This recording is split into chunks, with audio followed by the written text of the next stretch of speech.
नमस्कार दोस्तों, आप सब लोगों का एक नई वीडियो में हार्दिक स्वागत है। आज की वीडियो में देखेंगे प्रैक्टिस सेट 21। इसमें भी टॉप 40 प्लस महत्वपूर्ण प्रश्न देखने को मिलेंगे। जैसा कि आप लोगों को पता है, हमारे चैनल पर श्रृंखला कंटिन्यू चल रही है। वो सीरीज़ हमारी जो प्रैक्टिस सेट की है टॉप 40 की, वो कंटिन्यू चल रही है और इसमें हम डेली के डेली मॉर्निंग में एक टॉप 40 की सिलेक्टेड प्रश्न लेकर आते हैं।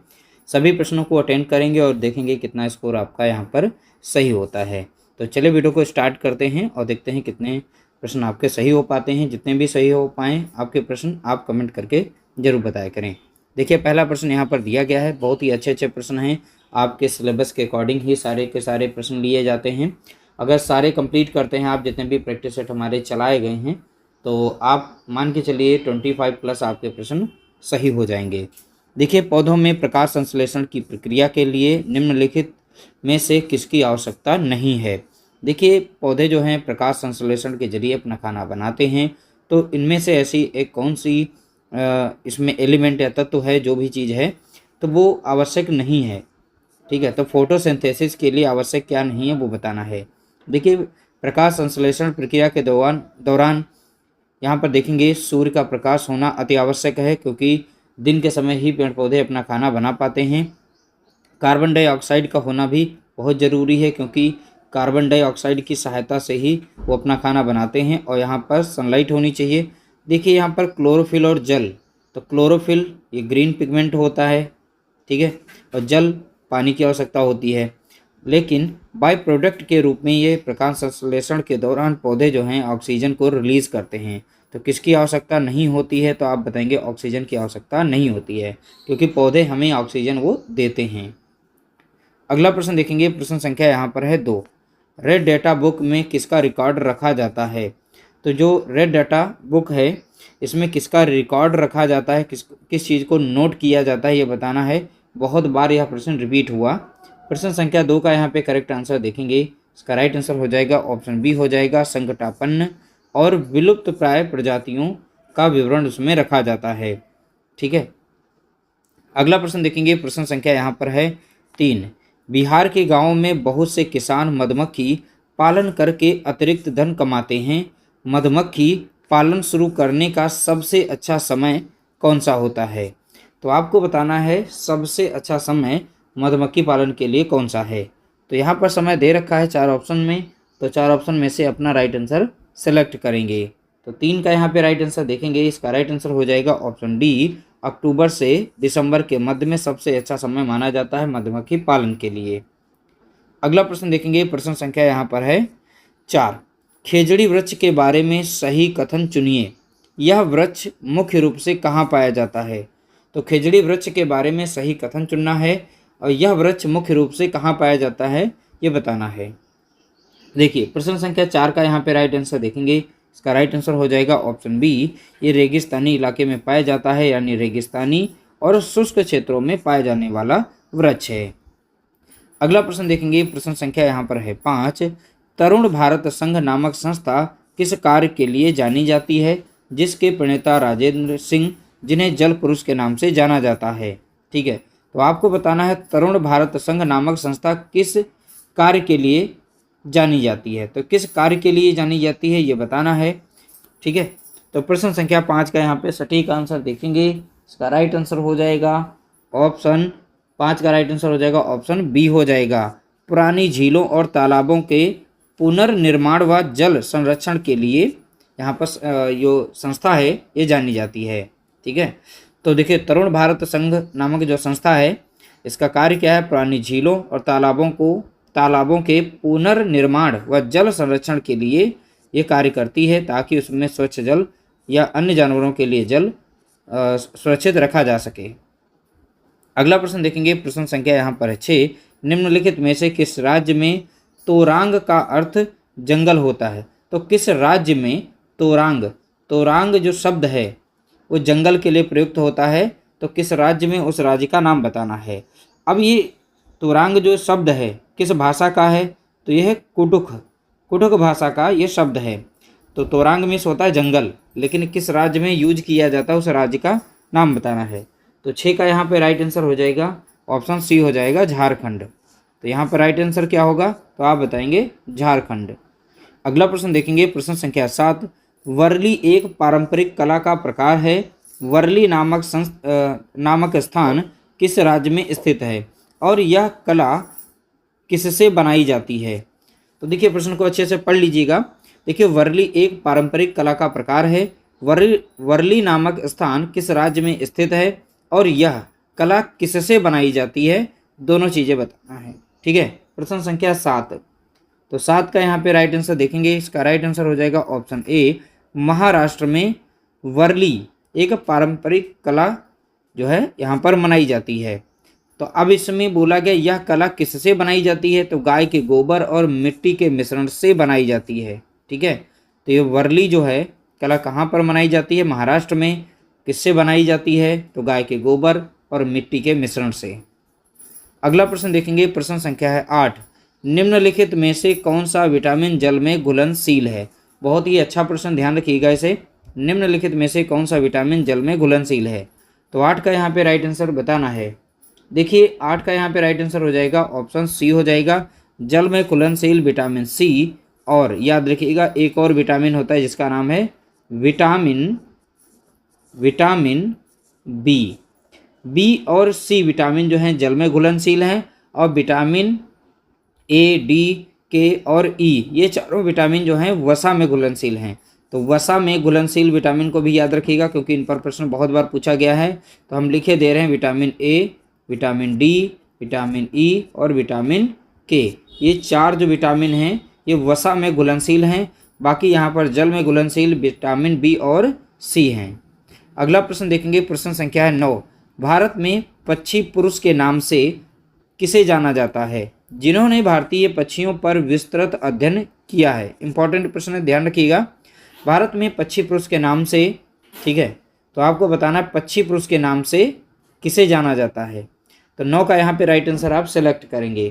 तो 9 का यहाँ पे राइट आंसर हो जाएगा ऑप्शन बी हो जाएगा, डॉक्टर सलीम अली को पक्षी पुरुष के नाम से जाना जाता है। अगला प्रश्न देखेंगे, प्रश्न संख्या 10। श्वेत क्रांति का संबंध भारत में किस उत्पादन को बढ़ावा देने से है? तो श्वेत क्रांति का संबंध भारत में किस उत्पादन को बढ़ावा देने से है? तो 10 का यहाँ पे करेक्ट आंसर सेलेक्ट करेंगे। तो 10 का यहाँ पे राइट आंसर हो जाएगा ऑप्शन बी, दुग्ध उत्पादन यानी दूध उत्पादन से। अगला प्रश्न देखेंगे, प्रश्न संख्या है 11। चेरनोबिल परमाणु दुर्घटना 1986 किस प्रकार के प्रदूषण का एक सबसे भयानक उदाहरण है? अब देखिए यहाँ पर डेट भी पूछी जाती, बहुत बार ये डेट पूछी गई है। चेरनोबिल परमाणु दुर्घटना कब हुई या किस वर्ष हुई? तो याद रखिएगा 1986 में हुई थी।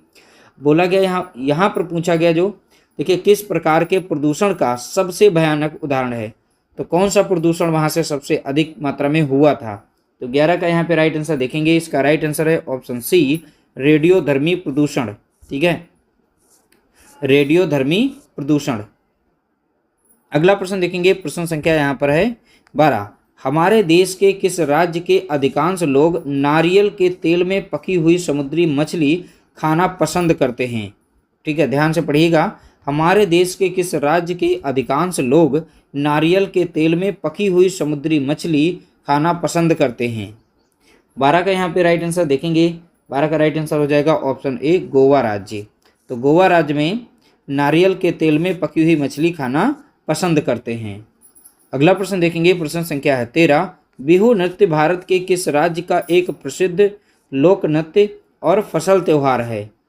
तो देखिए यहाँ पर लोक नृत्य और फसल त्यौहार के नाम से भी जाना जाता है। तो ये किस राज्य में मनाया जाता है? तो 13 का यहाँ पे राइट आंसर देखेंगे, ऑप्शन बी हो जाएगा, असम राज्य में। तो इंपॉर्टेंट प्रश्न था, बहुत बार पूछा जा चुका है। अगला प्रश्न देखेंगे, विश्व ओजोन दिवस प्रतिवर्ष किस तिथि को मनाया जाता है जो मॉन्ट्रियल प्रोटोकॉल की याद दिलाता है? ठीक है, तो 14 का यहाँ पे राइट आंसर देखेंगे, इसका राइट आंसर हो जाएगा ऑप्शन सी, प्रतिवर्ष 16 सितंबर को विश्व ओजोन दिवस के रूप में मनाया जाता है। अगला प्रश्न देखेंगे, प्रश्न संख्या 15। निम्नलिखित में से कौन सा एक सामाजिक कीट नहीं है जो एक कॉलोनी या बस्ती में एक साथ नहीं रहता है, यानी वो अकेला स्वतंत्र रहता है? ठीक है, तो सामाजिक कीट नहीं है। तो सामाजिक कीट यानी ग्रुप यानी सोसाइटी में रहता हो, सोसाइटी बना के काम करते हो। ठीक है, तो इसमें 4 ऑप्शन में से अपना राइट आंसर सेलेक्ट करेंगे। तो 15 का यहाँ पे राइट आंसर अगर देखें तो ऑप्शन डी हो जाएगा मकड़ी। तो मकड़ी एक स्वतंत्र रूप से अपना नेट बनाती है तो उसी में रहती है। बाकी चींटियाँ ग्रुप में काम करती है, दीमक भी इसी तरीके से, मधुमक्खी भी। अगला प्रश्न देखेंगे, प्रश्न संख्या यहाँ पर है 16। देखिए, पर्यावरण अध्ययन की पाठ्य पुस्तकों में सपेरों पर एक अध्याय है। इसका मुख्य उद्देश्य बच्चों को संवेदनशील बनाना है कि।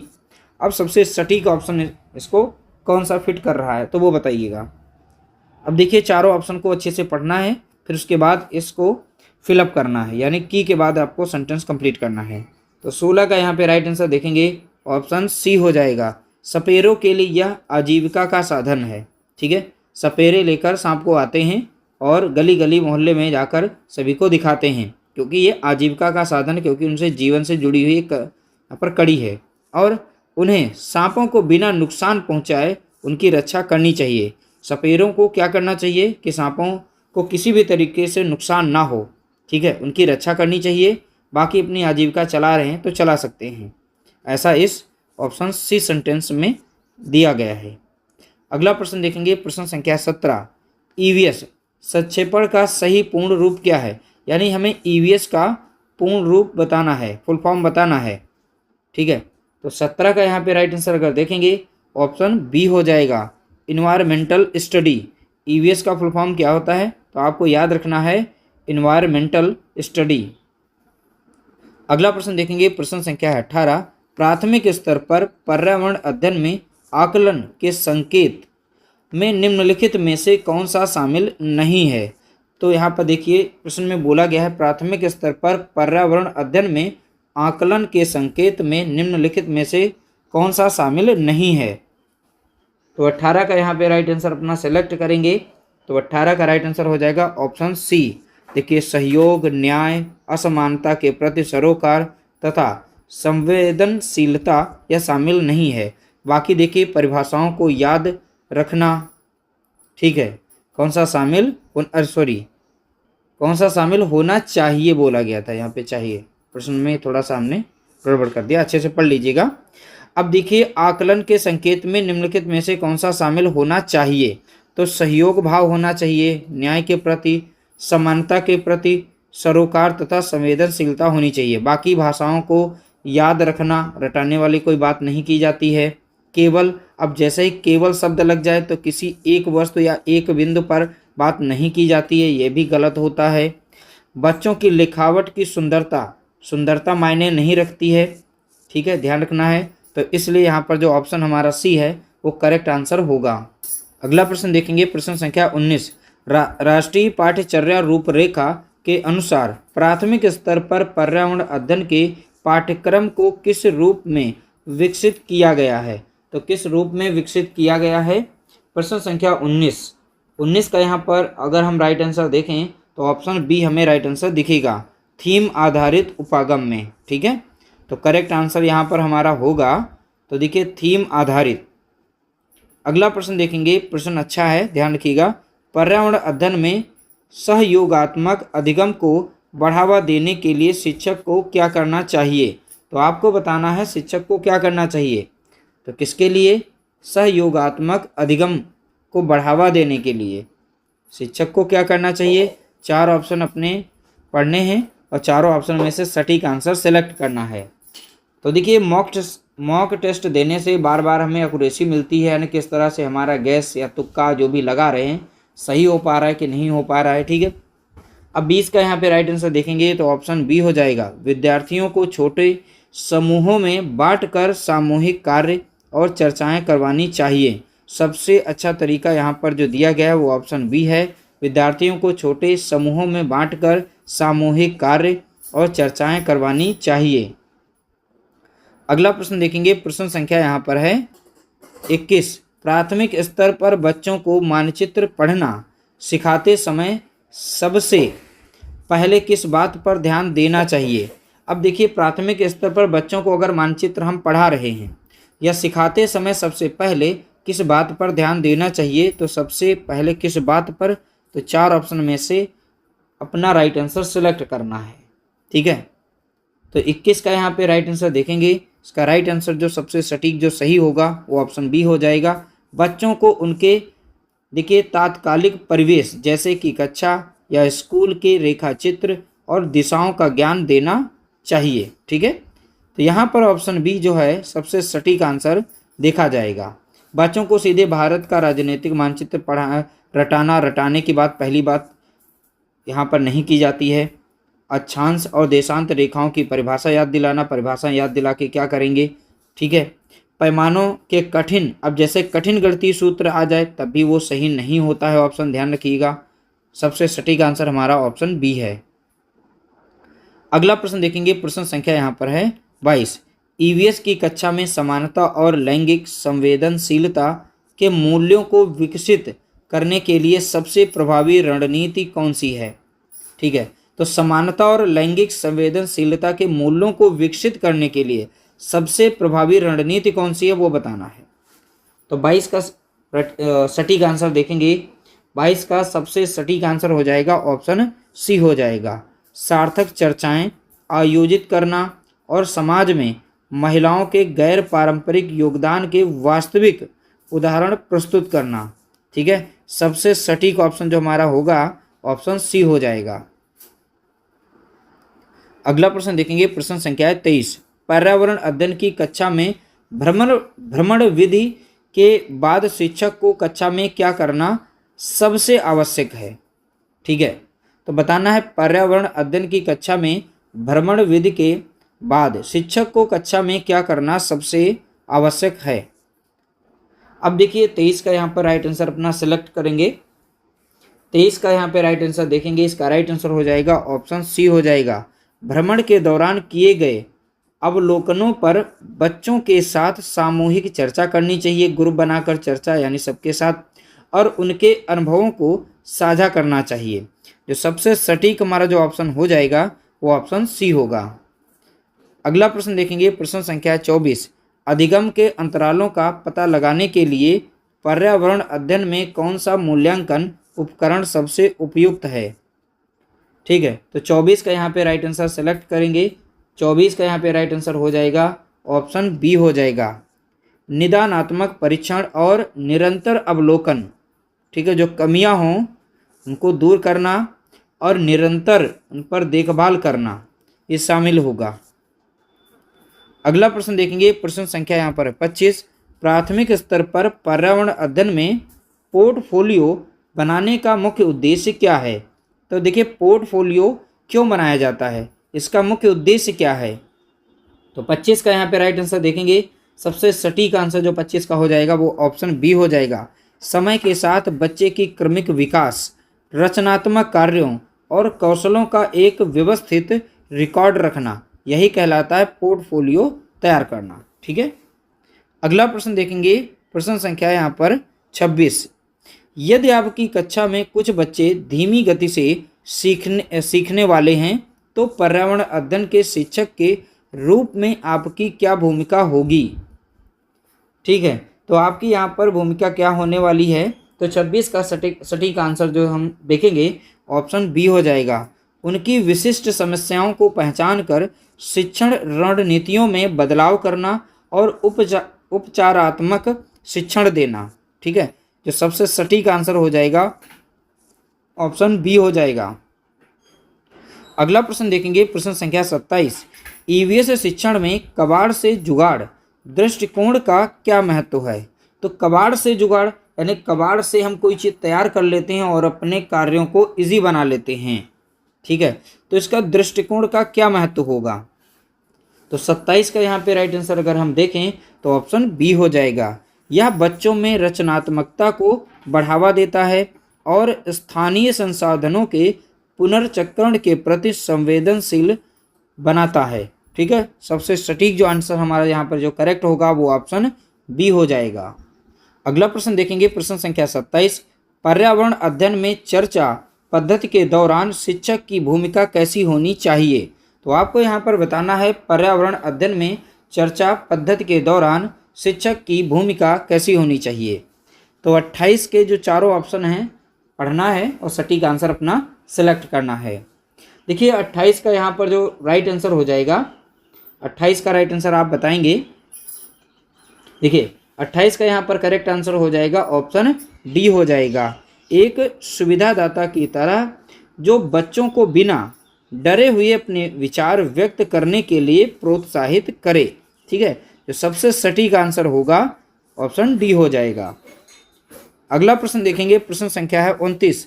राष्ट्रीय पाठ्यचर्या रूपरेखा के अनुसार प्राथमिक स्तर पर ईवीएस का पाठ्यक्रम कैसा होना चाहिए? तो कैसा होना चाहिए? तो 29 का यहाँ पर सटीक आंसर देखेंगे तो 29 का यहाँ पर राइट आंसर हो जाएगा ऑप्शन बी हो जाएगा। तो पाठ्यक्रम लचीला, बाल केंद्रित और बच्चे के वास्तविक अनुभवों पर आधारित होना चाहिए। कैसा होना चाहिए? लचीला, ठीक, बाल केंद्रित, बच्चों के वास्तविक अनुभवों पर आधारित। ठीक है, अगला प्रश्न देखेंगे, प्रश्न संख्या 30। पर्यावरण अध्ययन में गतिविधि आधारित अधिगम निम्नलिखित में से किस कौशल को विकसित नहीं करता है? तो नहीं शब्द लग गया है, नहीं करता है, जो नहीं करता है उसे हमें सेलेक्ट करना है।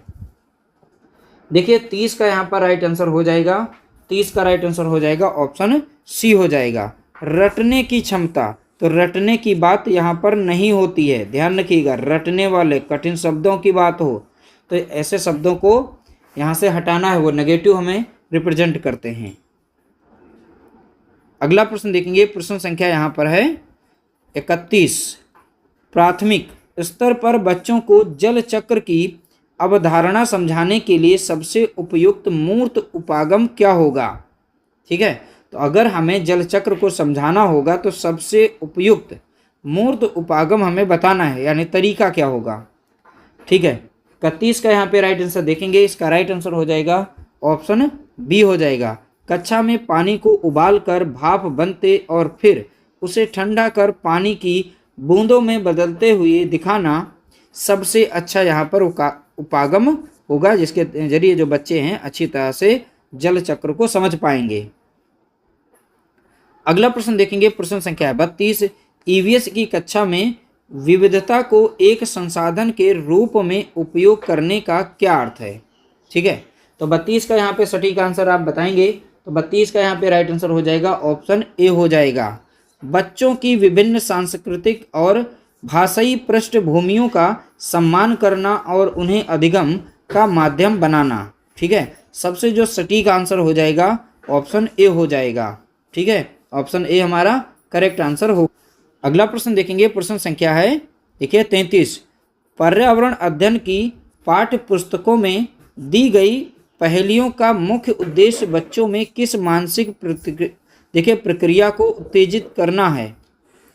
तो पर्यावरण अध्ययन की पाठ्य पुस्तकों में दी गई पहेलियों का मुख्य उद्देश्य बच्चों में किस मानसिक प्रक्रिया को उत्तेजित करना है? तो किस मानसिक प्रक्रिया को उत्तेजित करना है? 33 का करेक्ट आंसर आप बताएंगे। देखिए 33 का राइट आंसर हो जाएगा ऑप्शन बी, तार्किक सोच, समस्या समाधान और आलोचनात्मक चिंतन। तो सबसे सटीक आंसर जो हमारा होगा ऑप्शन बी हो जाएगा। अगला प्रश्न देखेंगे, प्रश्न संख्या यहाँ पर है 34। पर्यावरणीय शिक्षा और पर्यावरण अध्ययन में मुख्य अंतर क्या है? देखिए पर्यावरणीय शिक्षा क्या कहलाती है और पर्यावरण अध्ययन हम किस पर्यावरण अध्ययन को कैसे समझते हैं, दोनों में अंतर हमें बताना है। एक परिभाषा एक अंतर के रूप में यहाँ पे दी गई हैं, तो उन्हें समझना है और बताना सटीक आंसर हमारा कौन सा हो सकता है। तो 34 का अगर हम करेक्ट आंसर अपना सेलेक्ट करें तो ऑप्शन बी देखने को मिलेगा। पर्यावरण अध्ययन के अंतर्गत क्या होता है? देखिए पर्यावरण अध्ययन प्राथमिक स्तर पर परिवेश की समग्र समझ विकसित करता है। क्या करता है? परिवेश की समग्र समझ विकसित करता है, जबकि पर्यावरणीय शिक्षा पर्यावरण संरक्षण के तकनीकी और वैश्विक मुद्दों पर केंद्रित है। जो सबसे सटीक जो हमारा आंसर होगा ऑप्शन बी हो जाएगा। अगला प्रश्न देखेंगे, प्रश्न संख्या है यहाँ पर 35। पर्यावरण अध्ययन की कक्षा में कहानी कथन विधि का उपयोग करते समय शिक्षक को किस बात का ध्यान रखना चाहिए? ठीक है, तो 35 का आप यहाँ पर करेक्ट आंसर बताएंगे तो 35 का राइट आंसर क्या होगा? देखिए 35 का करेक्ट आंसर हो जाएगा ऑप्शन डी हो जाएगा।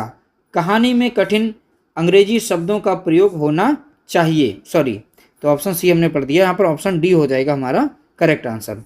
कहानी बच्चों के वास्तविक जीवन के अनुभवों और संदर्भों से जुड़ी होनी चाहिए। कहानी ऐसी सुनाइए जो बच्चों के जीवन या अनुभव से जुड़ी हो, ठीक है। उसमें कोई ना कोई एक मोरल होना चाहिए। ऑप्शन डी हमारा यहाँ पर करेक्ट आंसर होगा। अगला प्रश्न देखेंगे, प्रश्न संख्या यहाँ पर है 36। समावेशी शिक्षा के तहत ईवीएस की कक्षा में एक शिक्षक को शारीरिक रूप से दिव्यांग बच्चे के साथ कैसा व्यवहार करना चाहिए, ठीक है। तो कैसा व्यवहार करना चाहिए, तो 36 का यहाँ पे सटीक आंसर आप सेलेक्ट करेंगे, तो इसका राइट आंसर हो जाएगा ऑप्शन बी हो जाइए। बी जो है यहाँ पर सही होगा। उसे उसकी क्षमताओं के अनुसार गतिविधियों में शामिल होने का समान अवसर मिलना चाहिए और प्रोत्साहन देना चाहिए। तो करेक्ट आंसर क्या होगा, उसे उसकी क्षमताओं के अनुसार गतिविधियों में शामिल होने के समान अवसर और प्रोत्साहन देना चाहिए। ऑप्शन बी हमारा करेक्ट आंसर होगा। अगला प्रश्न देखेंगे, प्रश्न संख्या 37। निम्नलिखित में से कौन सा एक नवीकरणीय ऊर्जा का स्रोत है जो कभी समाप्त नहीं होता, जो कभी समाप्त नहीं होगा। अब देखिए, कोयला समाप्त हो जाएगा तो ये तो नहीं हो सकता, पेट्रोलियम भी समाप्त हो जाएगा ये भी नहीं हो सकता, प्राकृतिक गैस भी समाप्त हो जाएंगी, लेकिन सौर ऊर्जा यानी सूर्य से जो हमें ऊर्जा मिलती है उसे सौर ऊर्जा कहते हैं। तो सूर्य से मिलने वाली ऊर्जा कभी ना समाप्त होने वाली है, ये नवीकरणीय ऊर्जा के अंतर्गत आती है। अगला प्रश्न देखेंगे, प्रश्न संख्या 38। विश्व जल दिवस प्रतिवर्ष किस तिथि को मनाया जाता है, तो विश्व जल दिवस कब मनाया जाता है। तो 38 का यहाँ पे राइट आंसर देखेंगे, इसका राइट आंसर है ऑप्शन ए, प्रतिवर्ष 22 मार्च को जल दिवस के रूप में मनाते हैं। कब, देखिए प्रतिवर्ष 22 मार्च को। अगला प्रश्न देखेंगे, प्रश्न संख्या 39। वनों की अंधाधुंध कटाई से निम्नलिखित में से कौन सी समस्या उत्पन्न नहीं होती। अब देखिए, कौन सी समस्या उत्पन्न नहीं होती है वो बताना है। अब देखिए 39 का सटीक आंसर अपना सेलेक्ट करेंगे, इसका राइट आंसर है ऑक्सीजन के स्तर में वृद्धि नहीं होती है। अब देखिए, कौन सी समस्या उत्पन्न नहीं होती है, तो यहाँ पर बोला गया है ऑक्सीजन के स्तर में वृद्धि नहीं होती है, तो यही ऑप्शन हमारा सही होगा। अब देखिए, वनों की अंधाधुंध कटाई से मृदा अपरदन होता है, वो मंडलीय तापन यानी हमारे वायुमंडल का तापमान बढ़ता है, बिल्कुल सही है। जैव विविधता का ह्रास होता है, ठीक है, बिल्कुल सही बात है, ठीक है, याद रखिएगा। फर्टिलिटी और यहाँ पर जीव जंतु ये सब कुछ यहाँ से डिस्टर्ब हो जाता है पेड़ पौधों के कटने से। अगला प्रश्न देखेंगे, प्रश्न संख्या 40। वायुमंडल की सबसे निचली परत कौन सी है जिसमें मौसम संबंधी सभी घटनाएं जैसे कि बादल का बनना, वर्षा होना, ये सब कुछ घटनाएं होती हैं, ठीक है। तो वायुमंडल की सबसे निचली परत कौन सी है, तो 40 का यहाँ पर सटीक आंसर बताएंगे, इसका राइट आंसर हो जाएगा क्षोभ मंडल, ठीक है। तो राइट आंसर क्या हो जाएगा, क्षोभ मंडल, ये वायुमंडल की सबसे निचली परत है। अगला प्रश्न देखेंगे, प्रश्न संख्या है 41। निम्नलिखित में से कौन सी बीमारी मच्छरों के काटने से नहीं होती है, तो मच्छरों के काटने से नहीं होती है वो बताना है। 41 का यहाँ पे राइट आंसर हो जाएगा ऑप्शन डी, टाइफाइड। ये दूषित पानी पीने से फैलती है, ध्यान रखिएगा, दूषित पानी हो, दूषित भोजन हो, अगर इसका हम सेवन करते हैं इससे हमें टाइफाइड रोग होता है। बाकी मच्छर के काटने से मलेरिया, डेंगू, चिकनगुनिया, ये तीनों के तीनों रोग मच्छर के काटने से होते हैं। अगला प्रश्न देखेंगे, प्रश्न संख्या यहाँ पर 42। पौधों की पत्तियों में पाया जाने वाला हरा वर्णक कौन सा है जो प्रकाश संश्लेषण में मदद करता है, ठीक है।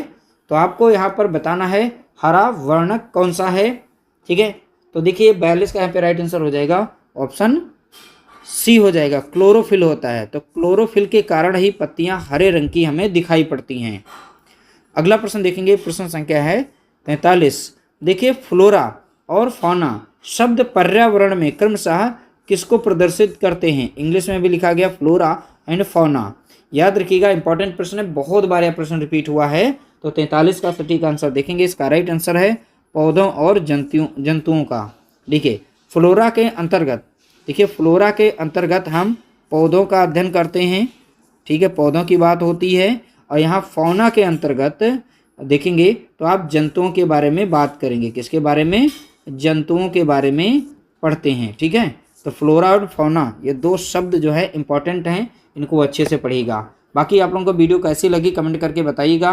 और इसकी PDF जो है आप लोगों को टेलीग्राम ग्रुप पर मिलेगी, वहीं से आप डाउनलोड कर सकते हैं। टेलीग्राम का लिंक जो है डिस्क्रिप्शन में दिया गया है। मिलते हैं नई वीडियो के साथ, तब तक के लिए नमस्कार, जय हिंद, जय भारत।